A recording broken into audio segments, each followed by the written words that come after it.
Bienvenido a Café de Datos, el podcast de Datlas, una startup mexicana. En este espacio hablaremos de analítica de datos, cómo monetizar información y tendremos invitados con los que platicaremos acerca de emprendimiento y transformación digital. Si estás liderando, planeas liderar o participas en una estrategia de transformación digital, Café de Datos es ideal para nutrir tus conocimientos de analítica e inteligencia artificial, conocer los métodos más populares de la industria, obtener nuevas ideas y disfrutar de todas las historias que tenemos para contar. Porque los datos van mejor con café. Arrancamos.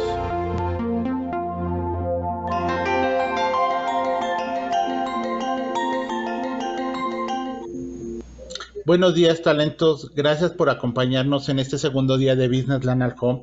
Y pues vamos a empezar con un panel que me gustó porque dice reinventándose después de la crisis.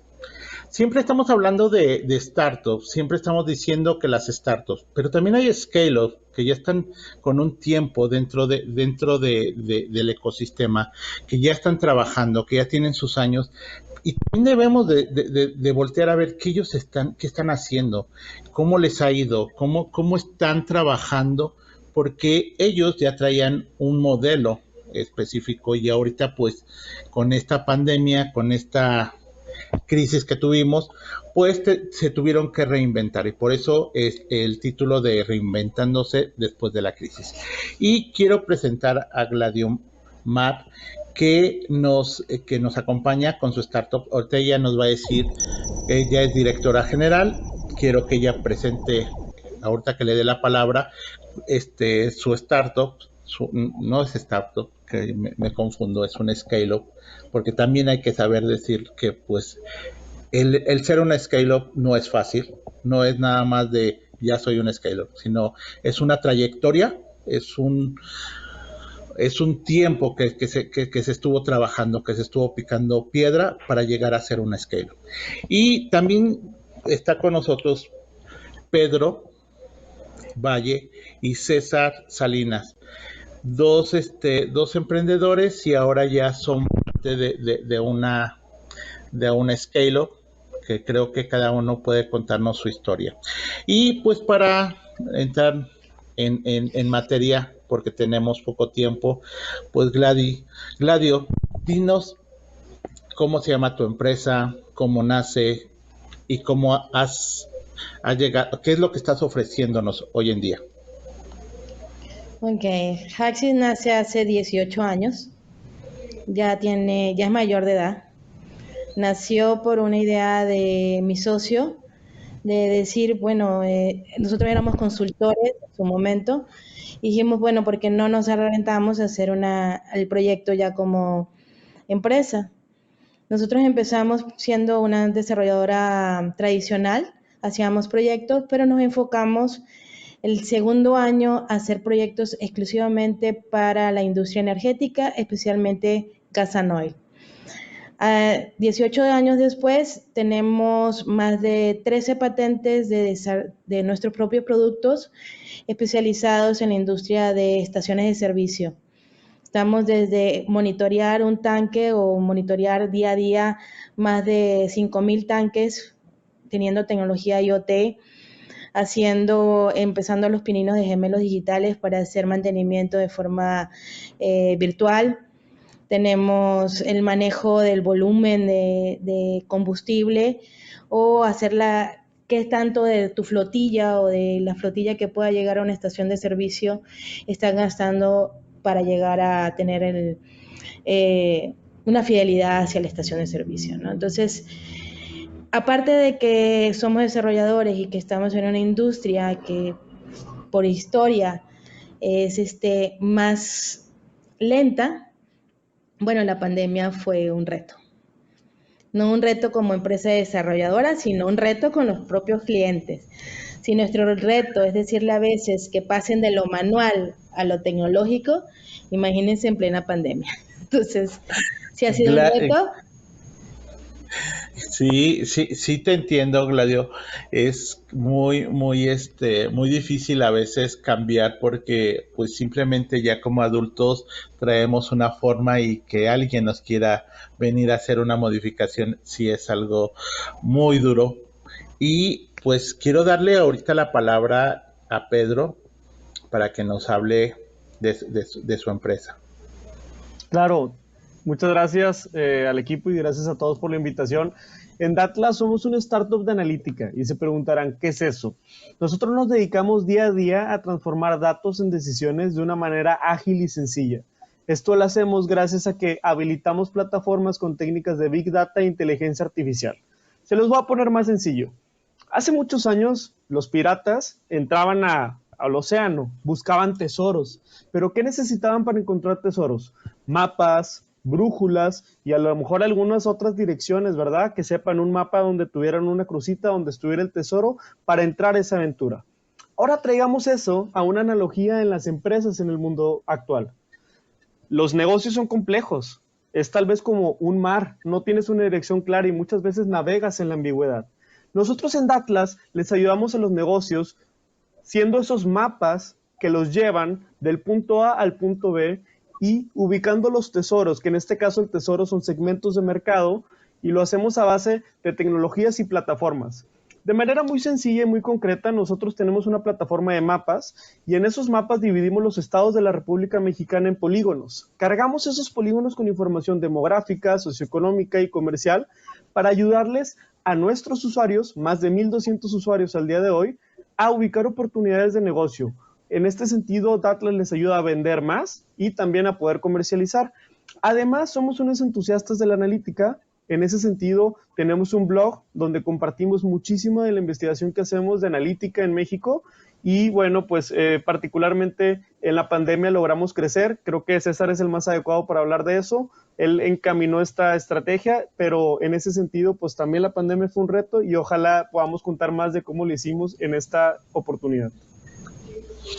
Gracias, Pedro. Y pues tú ya le diste la palabra a César, pues César, platícanos lo que Pedro no quiso decirnos. No, muchas gracias, Ángel. No, para complementarlo, justamente César Salinas para servirles. Yo estoy dentro de la parte comercial de Datlas, justamente ahí trabajando de la mano con Pedro. Nosotros nacimos en 2016, justamente con Datlas, ¿no? Entonces, a partir de entonces estuvimos trabajando y pues yo comando más la parte de la gente de ventas, que tiene que ver directamente con el trato al cliente, y la gente de mercadotecnia, ¿no? Que tiene que ver con la parte de posicionamiento de marca y todo lo que tiene que ver con la parte de marketing. Entonces, justamente como dice Pedro, pues sí, ha sido todo un reto, pero creo que lo hemos sabido lograr a partir de ciertos cimientos que ya traíamos, pero que incluso, como decía Gladio ahorita, tuvimos que tropicalizar un poquito los retos que los mismos clientes tuvieron, ¿no? Una cosa es los retos que uno mismo tiene, pero también los retos que los clientes estaban teniendo al mismo tiempo y tuvimos que casar por ahí y alinear bien los objetivos y las expectativas, pero lo supimos hacer, lo supimos lograr y ahorita pues esperemos seguirles contando un poquito más a fondo, ¿no? Gracias, César. Y pues sí, que creo que lo que nos dicen es muy interesante. O sea, se fueron adelantando un poquito, pero de cómo están haciéndole hoy en día. Pero, ¿qué tan fuerte fue el cambio del modelo de negocio que tenían antes al que ahorita están teniendo? El cómo se están, o sea, ya dijeron que fue difícil hacer los cambios, pero realmente tuvieron que hacer una estrategia. ¿Cuál fue esa estrategia? Si nos la quieres compartir, Gladio, ¿cómo fue esa estrategia para tu modelo de negocio anterior y el que ahora estás implementando? Inclusive creo que podíamos ampliarlo y decir, bueno, actualmente estoy haciendo este modelo de negocio, pero para futuro tengo que volverlo a modificar. Entonces, porque Claro. seguimos como en un mar revuelto, ¿no? El de, pues muchos dicen, ya pasamos la pandemia. No, estamos en plena. Todavía nos falta cuando se pare el agua y diga, bueno, a ver, ya no se mueve esto, ¿hacia dónde? Entonces, pues, ¿qué nos puedes comentar, Gladio? Sí, bueno, fue todo un reto, primero porque teníamos nosotros planes a mediano y largo plazo. Bueno, esos planes, uno era abrir en Estados Unidos directamente la empresa enfocada en industria eléctrica y en Europa para enfocarla a la parte de renovables, sobre todo en la parte de hidrógeno. Sobre todo por esta pandemia tuvimos que acelerar nuestros planes, ya abrimos en plena pandemia en Estados Unidos, pero sobre todo antes teníamos nuestro target era la estación de servicio o las personas que estaban en corporativos de estaciones de servicio o lo que tuviera empezando con estaciones eléctricas. ¿Qué pasó? Tuvimos que enfocarnos en los despachadores. Nunca antes habíamos visto la parte de despachadores. Lo veíamos que era nuestro cliente el que usaba los sistemas, pero en esta pandemia eran los que realmente estaban en el frente, sobre todo en las estaciones de servicio. Tuvimos que sacar comunicados, nuevos productos, nuevas acciones para programarlas demasiado rápido, porque ellos, nadie más estaba yendo, no habían el cargado, no estaban viendo cómo hacer mantenimiento de una estación de servicio, tenían que seguir trabajando, si se paraba la estación, qué hacían, tenían que vender porque a nivel de regulaciones tenían que hacerlo y tuvimos que cambiar y educar y sobre todo transformar a esos despachadores en personas con un conocimiento más amplio de la parte virtual. Entonces sí fue un reto porque antes hablábamos con personas de IT o hablábamos con el encargado de la estación o del grupo corporativo, el departamento, y tuvimos que irnos directamente a los despachadores y tuvimos que conocerlos, hablar con ellos, empezar a ver qué era lo que necesitaban, porque ellos eran los que estaban en el campo.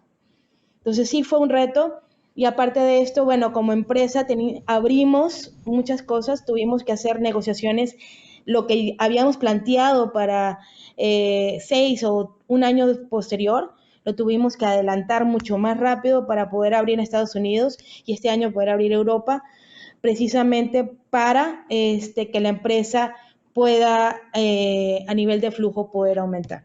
Porque sí se vio en un momento dado en una industria en la cual para nosotros era una industria que iba en un proceso, pero se separó. Entonces, sí fue un reto. Gracias, Gladio. Sí, cierto, creo que a veces teníamos un público objetivo y nos damos cuenta que era quien encabezaba, pero después nos surge otro público objetivo, el cual tendríamos que reconocer y darle esa atención que no le estábamos dando. Gracias, Gladio. ¿Quién de ustedes dos, Pedro o César, quiere tomar la palabra del cambio? ¿César? ¿O yo creo que tú, Pedro. Sí, adelante. Muy bien, Ángel, si quieres, déjame, ahí contribuyo con mi participación. Sí, prácticamente argumentó Gladio de muchas maneras los puntos que también fueron para nosotros la crónica, ¿no? La crónica es que hace un año, hace 365 días exactamente, dejaron de sonar los teléfonos y digamos que las campañas que teníamos activas en línea, que eran bastante bondadosas con nosotros, pues dejaron de funcionar de la misma manera. Entonces, pues tras creo que la defunción número 100 en México del tema de la pandemia, empezaron todo el tema de los aislamientos y con eso los recortes de presupuesto de corporativos. Nuestra principal clientela está en corporativos, está centralizada en negocios. Entonces, cuando entra pánico es normal que hayan reducciones de presupuesto. Así que pues nos tuvimos que sentar un poco y plantear una estrategia y sin saber qué iba a pasar hacia adelante, porque creo que es una habilidad buena de emprendedores, emprendedoras, el hecho de cómo vas a navegar con tanta incertidumbre. Tratamos de hacer una estrategia con lo que ya contábamos, ¿no? ¿Qué teníamos seguro? Lo que ya teníamos seguro era un par de clientes que durante los años han sido fieles y leales a nosotros. Creo que lo primero era no perderlos, tratarles de darles el mejor servicio posible y, como ahorita platicaba Gladio, entrevistarlos, hablar con ellos y tener claro qué negociaciones tenemos que hacer para que no nos dejen durante el año, porque si no, ninguno de los dos, ¿verdad?, iba a obtener esos beneficios. Creo que el número 2 también es que nunca, digamos, habíamos capitalizado tanto las relaciones como lo hicimos durante la pandemia. Y con relaciones me refiero a cámaras de industria, a clústeres o comunidades como Talent también. Ese tipo de comunidades pues realmente tiene mentores, tiene gente con experiencia y obtuvimos de todo, desde alianzas y conexiones para nuevos negocios, pero también muchísima mentoría. Por ejemplo, asistimos a varios cursos de ventas y dentro de esos cursos de ventas voy al tercer paso de la estrategia, que fue justamente rediseñar nuestro proceso comercial, digitalizar muchísimas cosas que antes a lo mejor lo teníamos que hacer con puntos de contactos humanos. Y bueno, particularmente esas tres cosas nos ayudaron ya después de todo el año, durante pandemia, a lograr crecer 26% y gracias a no correr a nadie o no separarnos de nadie durante esa pandemia. Entonces, creo que la estrategia se generó. Hay muchas cosas tácticas y detalles, pero particularmente ese sería el umbral, ¿no?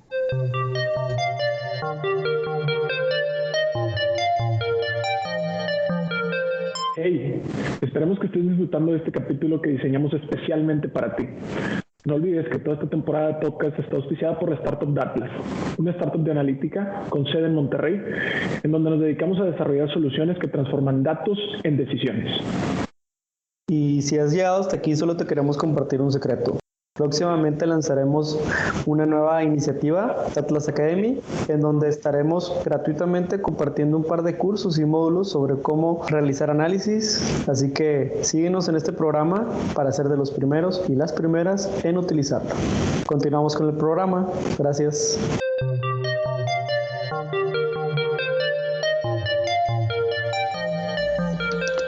Gracias, Pedro. ¿Quieres hacer algún comentario, César? Sí.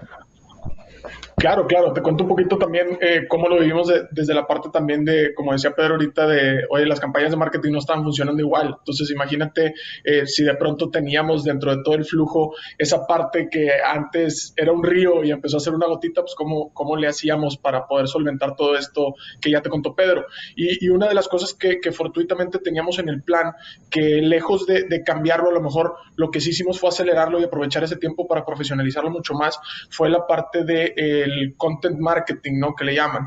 Ahí como te mencionaba al principio, Pedro, tenemos un blog que es bastante longevo, con una comunidad muy importante, muy interesante, que nos trae buenos prospectos, pero en su momento, el año pasado, justo a inicios de la pandemia, inauguramos el podcast. Sacamos un podcast de analítica que, pues, superó nuestras propias expectativas y a finales del año pasado, pues Spotify nos puso por ahí en el top 15 de tecnología a nivel México. Entonces, eso fue un punto muy importante, por lo menos de la parte de posicionamiento, que no nada más nos dejó estar o seguir activos en la mente de la gente, ¿no? En términos de posicionamiento, sino que también logró capitalizar muchas de las comunidades o muchas de las alianzas o mucho del networking que Pedro te estaba hablando ahorita, ¿no? Nos dejó llegar a nuevos corporativos, nos dejó llegar a puestos directivos, a gerentes que antes no teníamos mucho acceso, y de una manera mucho más, pues ahora sí que orgánica, ¿no? Mucho con menos fricciones de una propuesta a lo mejor comercial más agresiva que pues obviamente teníamos en contra de las circunstancias, ¿no? Entonces eso también fue una parte súper importante que creo que ayudó bastante por lo menos a que solventáramos todo eso y lográramos el crecimiento que te comentaba Pedro, ¿no? Gracias, César. Oye, hablando de esas estrategias comerciales, Gladio, ¿tú cómo le hiciste para superar o cómo estás llegando en esta estrategia comercial? Fíjate que, mira, ha sido a prueba y error.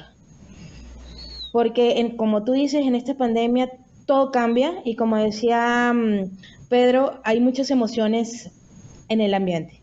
Entonces ha sido prueba de error. Primero empezamos, como decía Pedro, nosotros hemos estado siempre en cámaras, pero empezamos a tocar aquellas cámaras en las cuales no habíamos entrado. Y reajustar aquellas cámaras que ya realmente no nos servían para la estrategia actual. Buscar fuera de México y fuera, estamos hablando en otras comunidades y qué estaban haciendo en otras comunidades para saber cómo lo podíamos tropicalizar en México. Y hemos estado de B2B, hemos estado de estar en eventos y hacer, te voy a hacer clara, a mí la parte de LinkedIn, por ejemplo, en la industria no se daba tanto, ¿no? Yo uso mucho LinkedIn, pero en la industria no. Entonces yo empezaba a contactar a la gente por LinkedIn así como que, ¿por qué? No, yo mejor ven y visítame, ¿no? hasta que ya después de 3, 4, 5 meses, eso no se daba. Entonces empezamos con LinkedIn, empezamos para correo directo, vamos a hacer virtual, Zoom, Teams, todo. Y ya ahorita aquellos clientes que le tenían pavor a la parte digital, ahorita podemos decir, no, sí, mejor, no, ¿a qué hora nos conectamos, no? Entonces sí, sí ha sido un cambio. Fue difícil, no para nosotros, porque tecnológicamente es algo que usamos, pero acostumbrar al cliente y ver en cómo llegar a ellos en este proceso fue lo difícil. Porque ellos estaban acostumbrados, por lo menos en nuestra industria, que nos querían ver, nos querían tocar. Estás aquí, visítanos, no importa dónde estés, pero tú ven y ven, ¿no? Y ahora todo era digital, sí fue un shock, ¿no? Entonces, pero eso es como lo hemos usado. El LinkedIn para nosotros ha sido uno de los canales más precisos, las cámaras y los clústeres, pero sobre todo aquellos que están enfocados en donde están a, aquellos público que anteriormente no estaba. Entonces lo estamos buscando en base a eso. Eventos, cursos, es más entablar una conversación, un taller, es donde estamos. Muchas gracias, Gladio. Y me gustaría, ya vamos a ir cerrando el panel, y me gustaría hacer una pregunta. ¿Qué tienen en común ustedes? Aparte de ser scale-ups. Aparte de ser scale-up, tienen... El pensamiento rápido y el aventarte. Yo creo que esa adrenalina que te da, bueno, ¿cómo le hacemos? ¿Cómo le pensamos? ¿Cómo cambiamos? Es lo que hace, porque ya tenemos como que un ritmo y tú dices, piénsale, cambia, ok, no importa, fracasaste, cámbiale. No te paras porque en un momento dado no te salió, simplemente le seguimos adelante, ¿no? Yo creo que eso es algo común. Sí, creo que estamos más acostumbrados a ese tema de virar o de poder tomar, como decía Pedro al principio, ese barco, el poder, oye, hice en velas o corten velas o lo que sea, estamos mucho más acostumbrados, o le tenemos por lo menos menos miedo, ¿no? A ese sentido de la incertidumbre, y podemos ajustar con relativa eficiencia, diría yo, ¿no? Sí. Ok. Oigan, y una cosa que me gustaría que nos transmitieran o que nos compartieran. Nosotros a veces somos startups jóvenes o apenas vamos a emprender. Me pongo en la posición de jóvenes, me pongo en la posición de personas que están en esta etapa de que quieren aprender. ¿Qué debemos de tener en cuenta para llegar a ser una scale-up? Preparar. ¿Quién quiere? Prepararse, Gladio. Es una preparación constante. Alguien me decía, ¿y hasta cuándo vas a dejar de aprender? Yo creo que no. O sea, el aprendizaje constante es vital para que puedas seguir creciendo. El arriesgarte todos los días y saber que ayer aprendiste algo, ok, pero el día de hoy tu cliente cambió y mañana va a volver a cambiar. Y tu entorno va a estar cambiando. Entonces tienes que estar siempre preparándote. Pedro. Sí. Yo tengo 3 opiniones muy complementarias a las que ya mencionadas. Creo que hay mucho valor aquí. La primera es todos los días levantarse obsesionado con tu usuario, con el problema que tiene y la manera en que lo vas a resolver. Creo que esa obsesión es algo que se nota en tu marca, se nota en tu trabajo y se nota en tu equipo, y es algo que debes de tener muy presente. Creo que la segunda es que estemos conscientes que aunque ahorita hay muchísima tendencia a tratar de emprender desde muy jóvenes, etcétera, siempre hay que cuestionarnos si es el momento adecuado para lanzar el proyecto, el equipo adecuado y sobre todo los motivadores adecuados. Creo que es bien importante, hay un DNA muy específico, hay que ser tercos, hay que ser también aprendizajes, como ahorita lo habían mencionado, ¿verdad? Aprendices 100%, y hay que tener mucha paciencia y mucha pasión por el servicio. Entonces, en ese sentido, el último punto que creo que también es importante, y esto es más una apreciación personal, que muchas veces cuando eres un emprendedor joven, tratas de fijarte demasiado en la competencia, y ellos no pagan las cuentas. Quien te paga las cuentas es el usuario, y hay que obsesionarse por ese cliente y por ese usuario. Entre mejor lo atiendan es mejor. No se obsesionen por ser mejores que la competencia en un inicio. Traten de atender y entender mejor a su usuario para que después, por consecuencia, sean los mejores de su industria. Yo creo que esos serán unos mensajes de mi parte. Gracias. ¿Algo que quieras agregar, César? Pues fíjate que creo que lo puntualizaron muy bien. Yo lo único que les diría es trabajen mucho también en la parte soft, ¿no? Que a lo mejor la escuela o las universidades tradicionales no tocan mucho, ¿no? Temas de liderazgo, temas de trabajo en equipo, temas de filosofía de la misma empresa, tener muy en claro la visión, hacia dónde van, etcétera. Creo que esas son partes muy importantes porque justamente en este torbellino de emociones creo que eso es lo que te mantiene, como decía Pedro, obsesionado con levantarte todos los días y seguir con las mismas ganas, ¿no? Bueno, pues ya estamos por finalizar este panel. Quiero agradecerles a cada uno de ustedes por esa experiencia. Algo que yo les puedo decir que tienen en común es la pasión por lo que hacen, el interés por la gente que están ayudándole a resolver su problema. Y creo que eso es muy importante para sobresalir en una empresa, llámese startup, micro, pequeña. Creo que esos son puntos importantes y lo veo en ustedes. Quiero agradecerles, Gladiomar, por haber estado conmigo, César Salinas, Pedro Vallejo. Hasta aquí el podcast de hoy. Gracias por escucharnos. Puedes seguir disfrutando de tu café y aprendiendo de analítica de datos en nuestro blog, con más de 180 columnas acerca de analítica, emprendimiento y transformación digital. Visita blogdatlas.wordpress.com y disfruta del contenido. Finalmente, no olvides suscribirte a Café de Datos, el podcast de Datlas. Hasta la próxima.